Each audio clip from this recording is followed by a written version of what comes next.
नमस्कार दोस्तों, एस्ट्रोलॉजर पीके की क्लास में आपका स्वागत है। आज हम कुंडली में केंद्र त्रिकोण राजयोग के बारे में जानेंगे। मित्रों, जैसा कि नाम से विदित है, केंद्र त्रिकोण, जब केंद्र के घरों का संबंध त्रिकोण के घर से हो जाए तो उसमें जो योग बनता है उसको केंद्र त्रिकोण राजयोग कहते हैं। मित्रों, यह बहुत ही शुभ कारक राजयोग होता है और इसमें जातक धन धान्य प्रसिद्धि उसको सब कुछ मिलता है। मित्रों, जैसे कि आपको कुंडली दिखाई दे रही है, इस कुंडली में जो केंद्र के घर हैं, पहला, पांचवा और नौवा। तो इसमें नौवे घर में 11 नंबर लिखा हुआ है, यानी कि यह शनि की राशि है, कुंभ राशि। इसके स्वामी शनि हैं। और जो केंद्र के घर हैं, पहले 4 घर जो हैं, जो केंद्र के हैं, पहला, चौथा, 7वां और 10वां, ये जो 4 घर हैं ये केंद्र के घर हैं। अब इसमें केंद्र में पहले घर में 3 नंबर लिखा है, यानी कि मिथुन राशि, जो बुधदेव की राशि है। अब देखिए, ये जो राजयोग है ये 3 तरह से बन सकता है। एक तो युति से, एक दृष्टि से और एक राशि परिवर्तन से।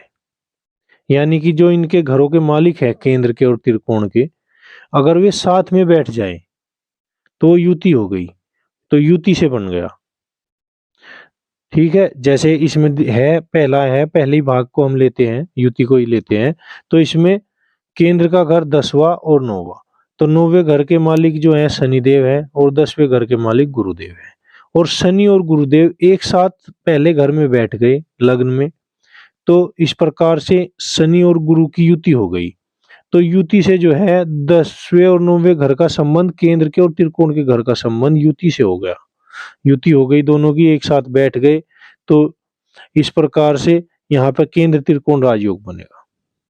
ये तो हमने बताया आपको युति से। अब हम समझेंगे दृष्टि से। दृष्टि से कैसे? जैसे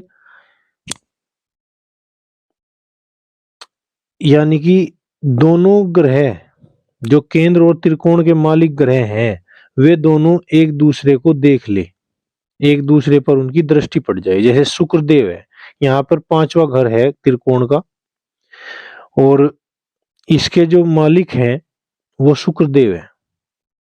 अब शुक्रदेव और जो केंद्र का घर, वही हमने ले लिया 10वां घर, उसके मालिक गुरु है। गुरु पे 1 नंबर में बैठे हैं, 1 नंबर घर में, और 7 नंबर में शुक्रदेव बैठे।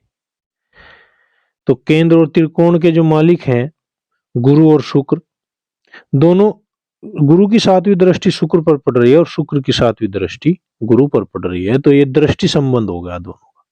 तो केंद्र और त्रिकोण के जो स्वामी हैं उनका दृष्टि संबंध हो गया। तो यहाँ पर जो है, यह भी केंद्र त्रिकोण राजयोग, ये दूसरा राजयोग बन गया इसमें। अब राशि परिवर्तन। राशि परिवर्तन का मतलब है, केंद्र का जो मालिक है, केंद्र के किसी घर का मालिक चारों घर में से त्रिकोण में बैठ जाए। जैसे यहाँ 3 नंबर, एक उसमें पहले घर में 3 नंबर लिखा है, मिथुन राशि, और इसके जो स्वामी है बुधदेव है, वो त्रिकोण में बैठ गए 9 नंबर में। और इसके जो स्वामी है त्रिकोण के 9 नंबर के, 9वें घर के शनिदेव, और शनिदेव वे बुध की राशि में बैठ गए केंद्र में। तो इस प्रकार दोनों का राशि परिवर्तन हो गया। तो इससे भी जो है आपका, ये भी केंद्र और त्रिकोण का क्योंकि संबंध बन गया राशि परिवर्तन से, तो ये भी जो है आपका केंद्र त्रिकोण राजयोग कहलाएगा। मैंने तीनों तरह से आपको बताया, युति से बनता है, दृष्टि से बनता है और राशि परिवर्तन से बनता है। अच्छा, अब इसकी जो है, इसकी डिग्री हम देख लेते हैं, कब यह स्ट्रोंग होगा, कब कमजोर होगा। मित्र के घर में यह हमेशा स्ट्रोंग बनेगा।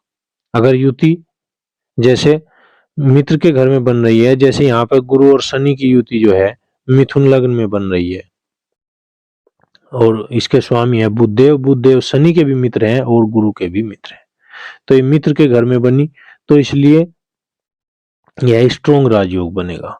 इसी प्रकार डिग्री के अनुसार अगर दोनों की डिग्री स्ट्रोंग है और डिग्री में अंतर जो है बहुत कम है, तो ये स्ट्रोंग होगा। अगर दोनों ग्रहों की डिग्री में अंतर कम होगा और ग्रहों की डिग्री खुद में भी अच्छी हो तो भी, तो डिग्री भी देखी जाती है इसमें।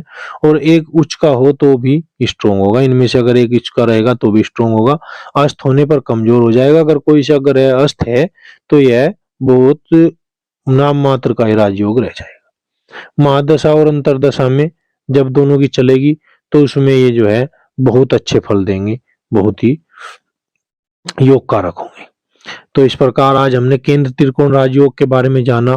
कुंडली देखना सीखने के लिए मेरे पूर्व भाग को अवश्य देखें और वीडियो अच्छी लगे तो उसको लाइक शेयर और चैनल को सब्सक्राइब करें। कोई भी क्वेरी हो तो मेरे व्हाट्सएप नंबर जो टाइटल में दिया हुआ है उस पर आप व्हाट्सएप कर सकते हैं। सभी को नमस्कार।